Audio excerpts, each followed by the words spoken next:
Bəzi xəbərlərin təhlilinə bizim əqlimiz, bəşərin əqli yol tapmaz. Zaman baxımından mütəşabih xəbərlərə bir, keçmişdə baş vermiş bəzi xəbərlər daxildir.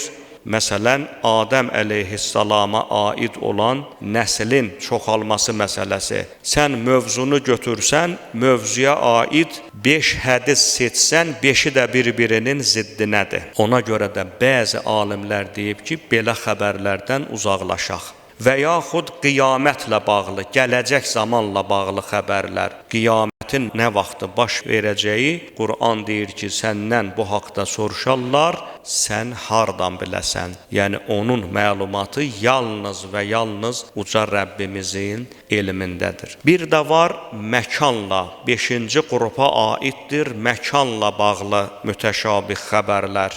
Məsələn, Qur'an deyir ki, genişliyi yerlər və göylər qədər olan cənnətə tələsin.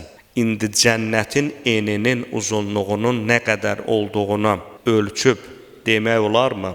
Əsla.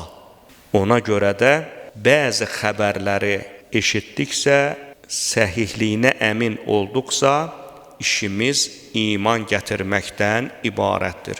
Əlbəttə ki, bayaqdan bəri bura qədər dediyim bir haşiyə idi, xütbə söhbəti deyildi. Əslində bu elmi bir məsələdir, dərs məsələsidir. Amma mövzumuz uxrəvi mövzu olduğuna görə, yəni axirətə aid olan bəzi xəbərləri təhlil edəcəyimizə görə məsələyə buradan giriş etdim. Ona görə ki, oxuyacağımız bəzi ayə və hədislər heç kəsi təəccübləndirməsin.